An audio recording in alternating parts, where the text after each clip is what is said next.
పూరా local. Welcome to పూరా local. రోజు రోజుకు పసిడి ధర పెరిగి పైకెక్కి కూర్చుంటుంది. భవిష్యత్తులో ఇంకెంతకు చేరుతుందో అంచనా వేయడానికి కూడా సవాల్గా మారింది. ఈ సమయంలో దొరికిన అవకాశాన్ని స్మగ్లర్లు సొమ్ము చేసుకోవడానికి సిద్ధమయ్యారు. పేద మధ్యతరగతి కుటుంబాలకు చెందిన యువతను టార్గెట్ గా చేసుకుని పాములు కదుపుతున్నారు. గల్ఫ్ దేశాల నుంచి నగరానికి పెద్ద ఎత్తున బంగారం స్మగ్లింగ్ జరుగుతున్నట్లు పోలీసులు అనుమానిస్తున్నారు. ఏజెంట్లుగా పనిచేసిన వారికి కమిషన్ ఇచ్చి దొంగ బంగారం అధిక ధరకు విక్రయిస్తున్నారనేదే బహిరంగ రహస్యం. అయితే మామూళ్లకు అలవాటు పడిన కొందరు అధికారులు స్మగ్లర్లకు సహకరిస్తున్నారనే ఆరోపణలు కూడా వినిపిస్తున్నాయి.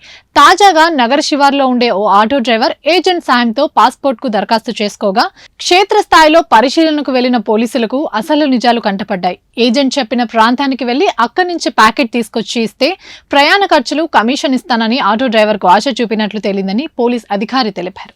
శంషాబాద్ విమానాశ్రయంలో ప్రతి ఏటా కోట్ల విలువైన బంగారం పట్టుపడుతుంది. అది తీసుకొచ్చిన వారిని ప్రశ్నిస్తే తమకేం తెలియదని ఒకే సమాధానం వస్తుంది. నగరంలో దళార్లు గల్ఫ్ దేశాల్లోని ట్రావెల్ ఏజెంట్స్ తో పరిచయాలు పెంచుకుని దుబాయ్లో తక్కువ ధరకు పసిడి కొనుగోలు చేసి ఇక్కడ తరలిస్తున్నారని పోలీసులు అంటున్నారు. దీనికోసం ఏజెంట్లు కొంతమందిని సెలెక్ట్ చేసుకుని వారికి విదేశీ ప్రయాణ ఖర్చులు రోజుకు 3,000, సురక్షితంగా బంగారం తీసుకొస్తే 10 నుండి 50,000 వరకు కమిషన్ ఇస్తామని ఎరవేస్తున్నట్లు తెలిపారు.